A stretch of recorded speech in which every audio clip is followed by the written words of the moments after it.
Per cert, aquest matí l'escoltava parlant en portuguès i tot. Ah, sí? Sí.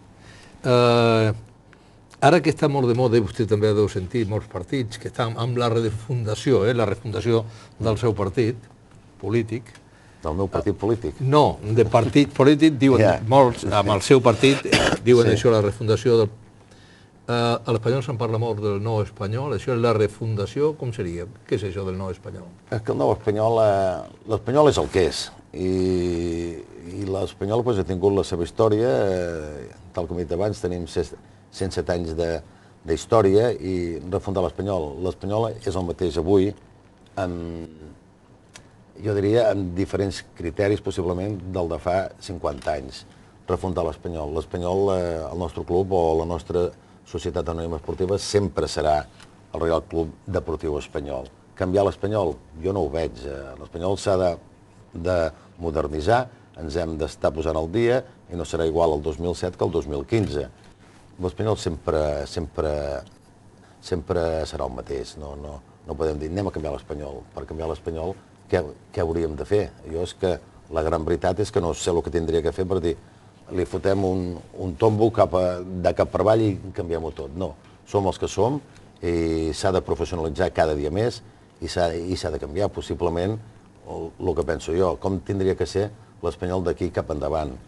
Jo tindria un president professional, un president que estigués les 24 hores al club o que visqués pel club, perquè el president amateur, i dic amateur amb tot el carinyo, perquè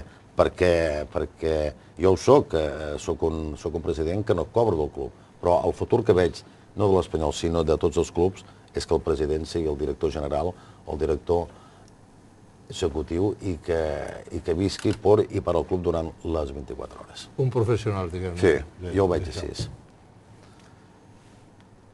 Hi ha bon rotllito dins de la família espanyolista? Sí, home, sempre hi ha algú que no està d'acord amb el que el president fa o amb el que fa la directiva, però ja et dic que en general el 90% estem d'acord de portar l'Espanyol tal com es porta i de dur l'Espanyol així. Que sempre hi ha una oposició, que sempre hi ha un grup que no hi està d'acord. Bé, doncs jo també els diria, escolta, el dia que vostè estigui aquí dintre, anem a veure què és el que fa o què és el que sap fer. Portar un club o un club de primera, penseu que no és fàcil. Hi ha molts temes, des de temes polítics fins a temes esportius, que no és fàcil dur. Tens que anar al tanto, perquè què passa amb un club? Un club s'ha de tindre clar que si nosaltres som 30.000 socis, són 30.000 senyors de diferents idees. Hi ha des de gent que és de dretes i gent que és d'esquerres i gent que és de centre, i s'ha d'acceptar tot, no s'ha de barrejar mai la política amb el club. És difícil, però amb una miqueta de mà, o sigui, es pot dur. Però és que podria estar parlant molt sobre el tema aquest, perquè... Però és vostè un president que controla tot el que passa dins del club o... Sí. Se li escapen coses? Lògicament, jo cada dia tinc informació del que passa dintre el club, amb el director general nostre, amb el Pedro Tomàs, hi ha una comunicació diària i no d'un cop. Si parlem al dematí, parlem al migdia, ens parlem a la nit. També hi vaig en el club, hi vaig menys que fa 4 o 5 anys. La informació la tens que tindre al dia perquè no et poden agafar mai i embrossar. I ja que estem parlant de futbol, parlem de les regles. I el club s'ha de controlar, principalment amb el tema econòmic.